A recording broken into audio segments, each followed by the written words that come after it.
Yo, what's going on, Dragon Ballers? Welcome back to another video. In today's video, we're talking about 11 rogue decks you guys can play for the February 2020 format. Set 9 just came out. We've got tons of new strategies to consider playing. This video is going to cover strategies that have already been established, strategies that are new out of set 9 that haven't yet had a chance to prove themselves. I mean, this could all the while be different after the Tournament of Power weekend's over. It's also going to include some funky strategies that I think you guys will enjoy. Guys, if you're new here, make sure to subscribe, hit that bell so you never miss a video. If you guys want to help support the channel, lots of ways you can do that. We got the Patreon down below, lots of competitive content that you'll definitely want to check out if you're going to the TOP weekend. We also got the Crossroad TCG merch store. Stuff looks dope, helps out a lot, guys. And finally, if you want to buy any of the cards you see in today's video, make sure to use my links to either TCG Player or Bearded Collectibles in the description. That being said, let's get right into this. So firstly, we are talking about aggro. So we're going to break this up into the different types of decks you can play, and then we'll talk about some of the rogue options within those types. So first up, in terms of set 9 stuff, we've got the Father Son Kamehameha Goku and Gohan return leader, the reboot leader that you guys asked for Bandai to revamp. This was a fan favorite, absolute fan favorite in set 2. And it's really cool to see it come back. It is a little bit on the degenerate side though. This aggro deck is actually very, very strong.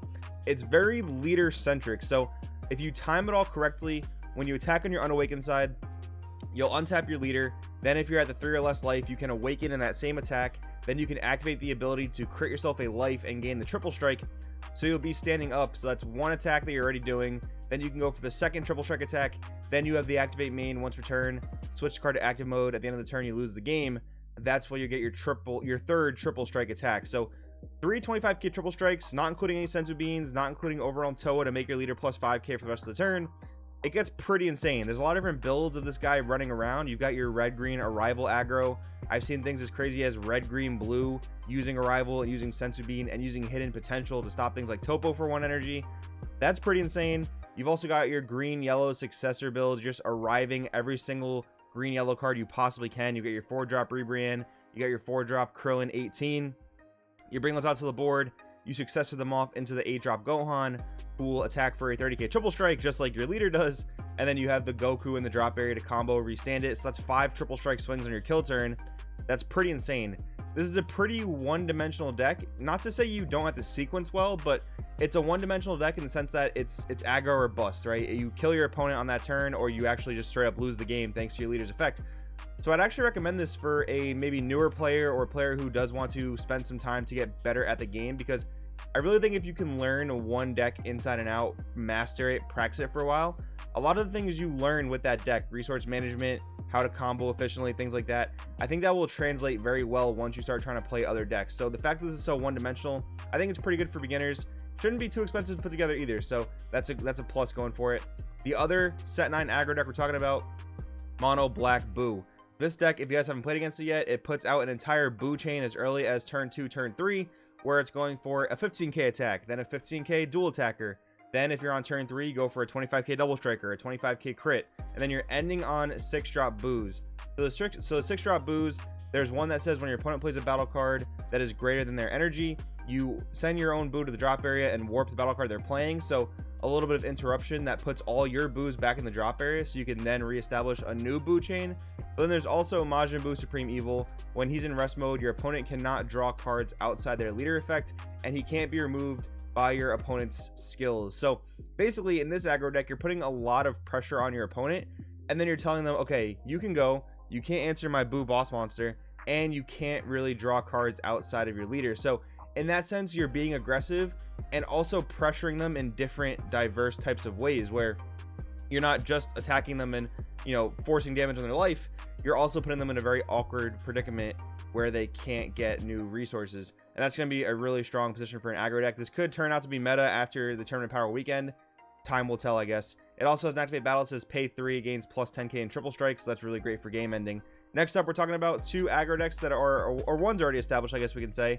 Demigra. I've talked about this in a lot of these types of videos where I talk about rogue decks you guys can play. And if you like aggro, if you miss Storm, if you miss Blue Yellow Storm, Demigra is the deck for you. It's so reminiscent of that just spam attack with everything, pass turn, tell your opponent good luck. Like, it's so reminiscent of old school Storm, and I really enjoy it. I think the deck's really fun to play. It is also a bit pivotal if you need to play a slower game, if you're playing against Hachiyak, if you're playing against Janemba, you know you're not killing them in one fell swoop.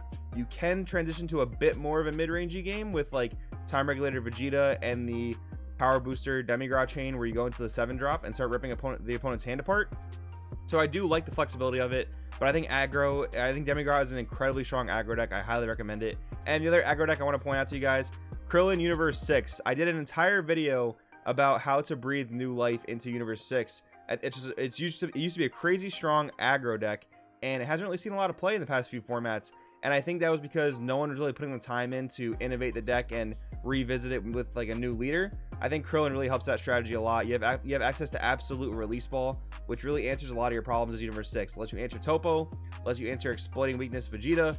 2 cards that really give U6 a hard time. Krillin helps you solve that problem, so I would recommend him as another rogue aggro pick for this format. Next up, we're talking about Control. Now, in my opinion, Control and Aggro are the 2 strongest decks or deck types that we're going to see going into the Tournament of Power weekend. So what are the rogue choices you have? Well, you have 2 options in terms of hand control. That's going to be your Android 13 green yellow deck. So Android 13 got a ton of new support in set 9. There actually is a method in which you can rip your opponent's hand to 0 turn 1. Now, is it ultra consistent? No. If you guys want to see a deck profile for it, actually go check out my friend Peter Catani's on the Pro Play Games YouTube channel.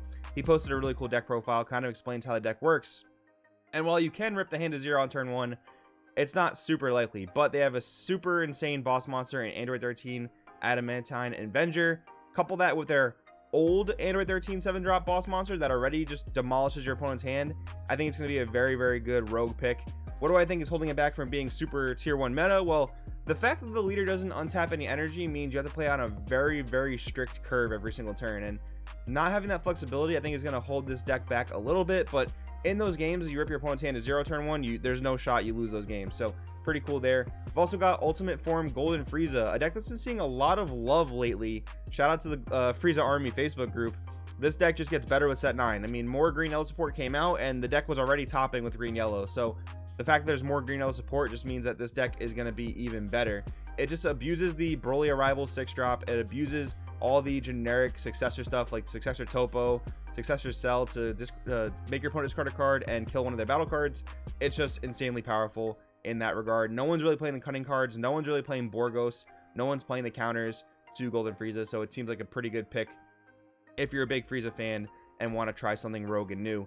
Otherwise, we have Blue-Green Piccolo Surge Leader. Now, you could probably say this is meta, but I think there's so many different ways to go with this leader that you can really try an entirely new build, and you can call it a rogue deck, and maybe you'll take it to the top of a tournament. Who knows? I mean, we've obviously seen the blue-green version of the deck do incredibly well. It won Pro Play Tour Orlando, but I think you can go into a lot of other color pools now with all the new stuff coming out in set 9, particularly the multicolor super combos, all the different ones that work for blue and green leaders. I think you can easily see a tricolor Piccolo splash. That could be blue-green red. That could also be blue-green yellow. I think there are a lot of different ways to experiment with the leader. I'd strongly recommend taking it to the lab and testing it out. The other control deck I have to mention, I do think this is actually going to be a meta-relevant pick, but for now, hasn't really proved itself yet. So we're going to talk about Invoker. We're going to talk about Universe 7. It's just an insanely powerful control archetype. Doesn't really do too much of the first 2 to 3 turns of the game, depending on when they want to drop their Vegeta. So you can take advantage of it there if you are an aggro deck, but once they drop the Vegeta, they just stabilize so well because they have some insanely powerful extra cards that help them control the board, help them control the game state, and Vegeta Invoker making those 1 costs is absolutely incredibly powerful. So strongly recommending it if you're a big U7 fan. If you want to play something a little bit more defensive, a little bit more hard control, definitely want to recommend U7 there. Next up, we're talking about mid-range. So I think mid-range is suffering the most right now in terms of all the different decks you could play out there. Aggro and control just seem incredibly powerful, but I do want to talk about blue-red as a mid-range archetype. You've got Cooler, you've got blue-red Pan, you've got blue-red Janemba.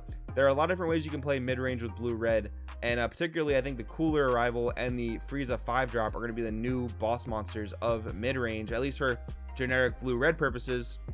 I think these are going to make a pretty strong showing at the TOP weekend, but I don't know if it's going to be the most dominant deck ever. So for those reasons, I'm putting them in the rogue slot. And then you might find this a little bit weird, but I am going to talk about Baby in this mid-range slot. So basically, in the past, Baby has been viewed as a combo aggro deck. And while I think that's totally accurate to say, and it's also been very meta relevant at a point, A lot of people are thinking that Baby is going to fall off to the wayside, but I actually think that if people kind of take a new approach to Baby and rely more on the Apocalypse Grudge Grade A Baby, which a lot of lists only played 2 to 3 of, if they even played it at all, which if you're not playing this card in your deck, in your Baby deck, I don't know what you're doing. I think this card is the most powerful card in the deck. I think dropping this guy on turn 2, turn 3, after thinning your deck out with the Dr. Mew and a 1-drop yellow Baby combo, I think this is the most powerful thing you can do. You can sit on this guy for quite a long time, just accrue value, accrue resources. Then you have the 8-drop Baby Vengeful Blow to replace it if it does get destroyed, allowing you to continue your mid-range game plan. So I think this is a very powerful card for Baby to sit on as more of a mid-range build, maybe more so than an aggro build, and you can still be like a mid-range combo deck. So I think that's going to be a very strong way to play Baby going forward if you do enjoy Baby. But guys, those are the 11 decks that I think you could play for this format as quote-unquote rogue picks. Let me know in the comments below what you think. Are you taking any of these decks to the Tournament of Power? Let me know in the comments below, guys. Thanks for watching. I will see you next time.